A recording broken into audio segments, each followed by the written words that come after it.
I want to thank you all for tuning in to Black Video News.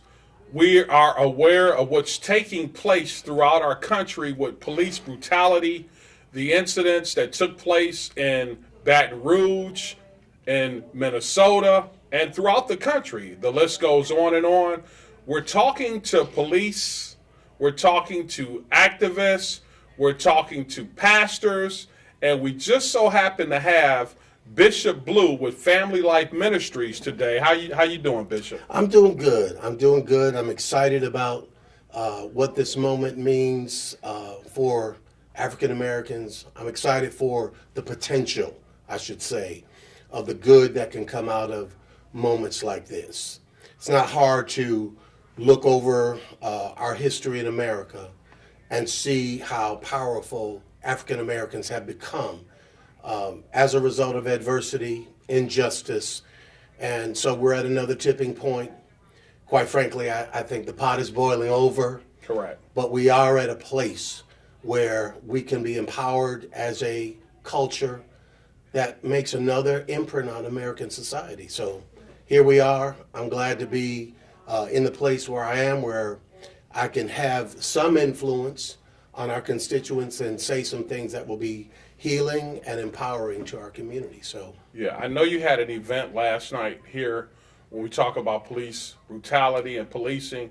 Let's touch on that a little bit. What was the dialogue last night within the community? Well, first, I think what was important to me, Keith, was that our church members, our young people in particular, said, Bishop, would you and Pastor V, would you talk to us about this? Help us to compartmentalize this or process it so that we can go back to school, continue doing what we're doing. And so we really took our Sunday school hour this past Sunday and used it as a town hall meeting. Okay. We wrapped around it the idea that our sons need to be saved in so many ways. And so that hour became a place where people express their fear, their frustration, and their hope that this would be, again, an occasion when African Americans everywhere would speak their heart and then appeal to leadership, both at the spiritual, religious level, and then hopefully through leaders like myself and others, do what is being done in San Antonio, and that's go to see our mayor and city council representatives and appeal to them. So Sunday morning we started, we had an overwhelming response, and last night we continued. And we thought it was going to be more substantive in the second part of our town hall if we had a police officer, a San Antonio police officer on the panel, along with other pastors and community leaders. Keith Toney, who has represented District 2 in the past, was part of that forum. Pastor Charles Flowers, who has been instrumental in mobilizing our city's leadership, and local pastors, and again, people from the community were there. It was empowering. It was a moment of hope where we faced the reality that whether or not a favorable decision comes out of the two recent events in Minnesota and Louisiana, the church has a bigger responsibility to those who have lost their lives. And that is that we must allow our voice to be heard. We must demand forums that lead to policy change and change that is maybe not so obvious to the general public, but very much a reality in the African community. Correct. Case in point, Right. I asked one of the police officers that was here last night, is racism real? Is there racial disparity on the San Antonio Police Department? And he said, it's there. It's not there overtly, but it's there. It is here in San Antonio just as it is in many other places.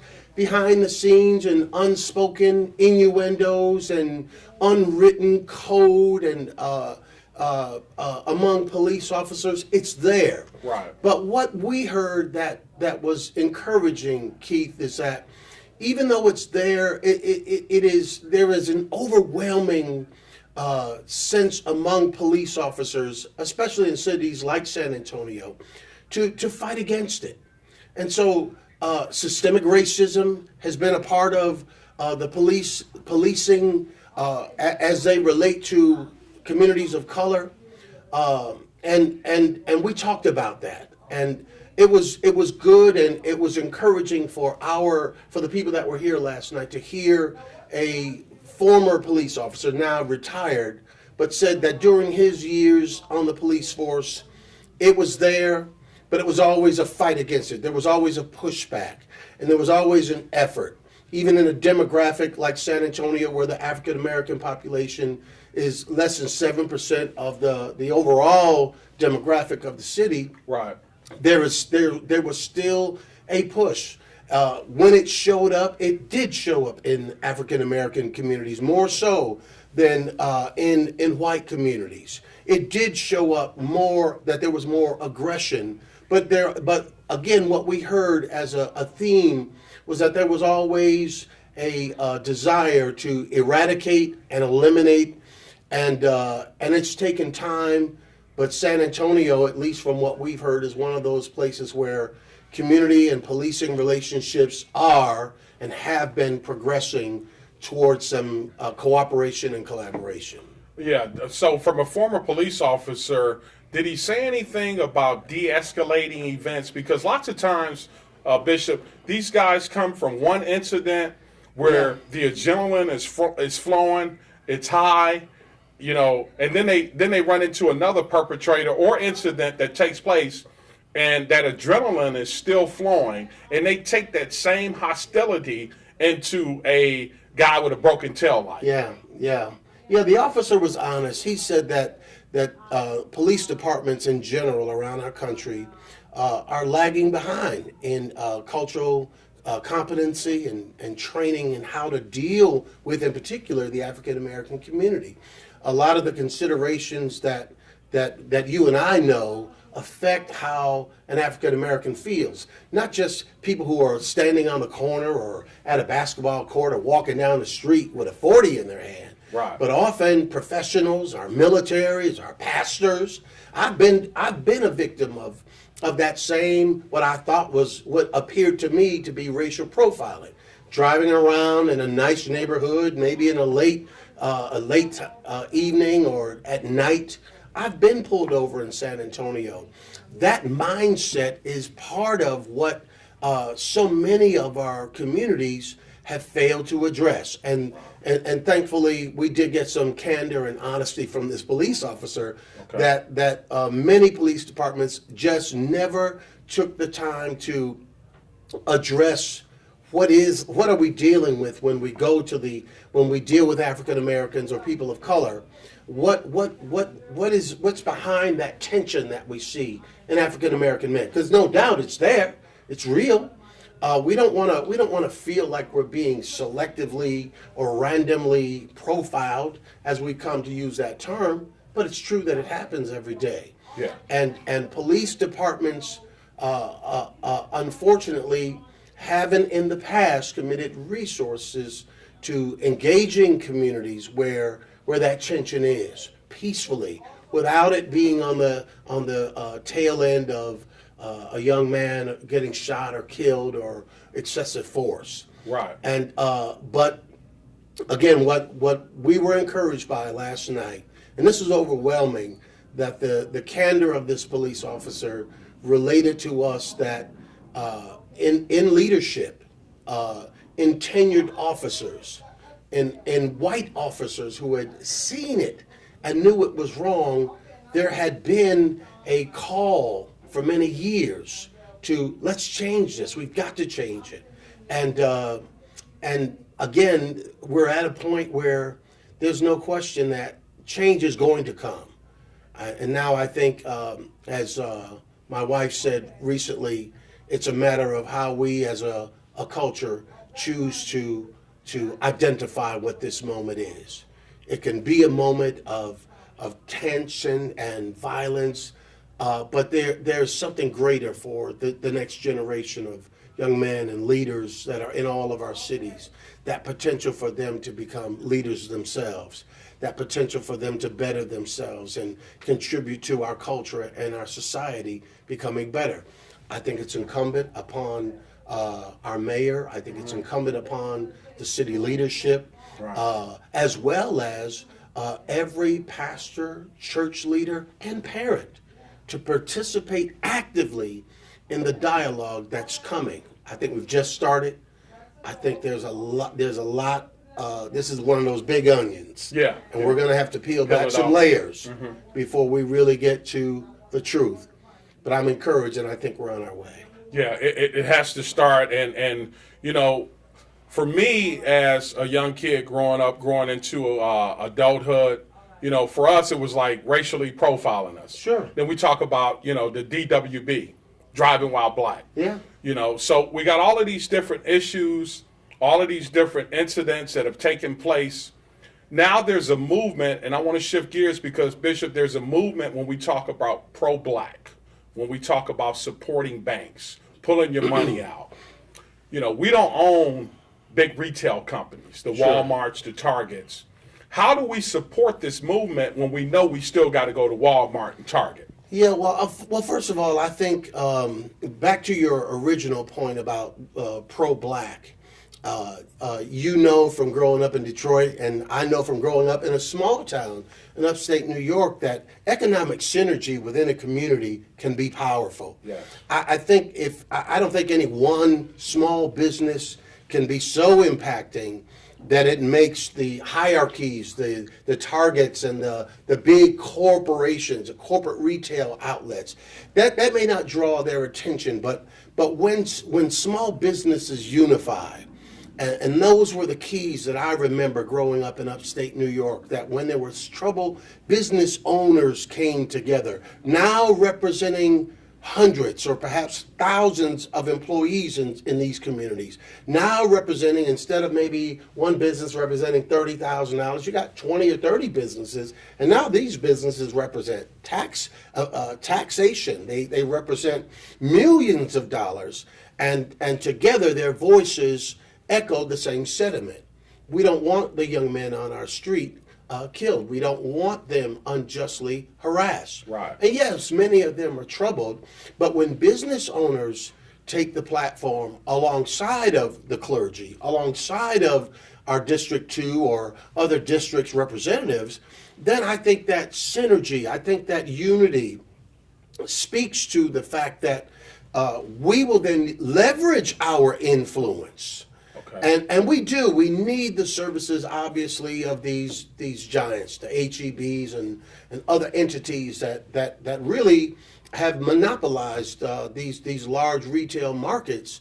We do put a lot of money. We spend a lot of money in those businesses. We do. And I think collectively small businesses can appeal to those corporations and say, stand with us. I believe that our Black Chamber of Commerce or our even our greater San Antonio Chamber of Commerce, I think when businesses work together to say, we also feel, because again, business owners, if you're African American and you happen to be closing down your business and you're on your way to a home that may be outside of the neighborhood where your business is located, are subject to the same random profiling, random stops, harassment, guns being drawn upon them as well. So I think in a larger sense, small business owners have to collaborate, and we need our city council leadership to take the lead and identify the businesses in their communities that have been there for long periods of time, that have been sustained and contributing to their communities. Rally those leaders together, and then create a forum for those leaders to talk to business owners, to the large retail outlets where we spend millions and billions of dollars every year. Okay, well, Bishop, I want to thank you. As always, it's a pleasure. I know change has to take place too within. You know, these police departments need to work on programs with some diversity. It's true. I talked about that, but before I close out, let's talk about the diversity programs too, also, because culturally, the police departments are all white in a lot of different communities. It's true. And we're talking low-income communities and predominantly white police officers. There needs to be some kind of diversity program like corporate companies do. Wouldn't you agree with that? Absolutely. Well, first of all, I remember in recent days the chief of police in Dallas saying, maybe out of frustration, but saying, why don't you come down and apply for a job? Why don't you, throw your name in the hat, be trained to become a public servant?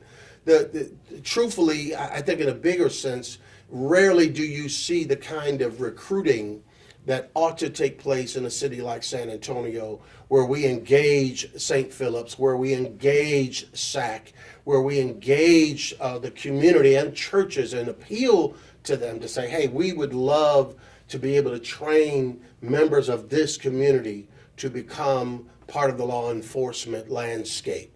And when that's missing, then it really does degrade, it marginalizes the effectiveness of police officers.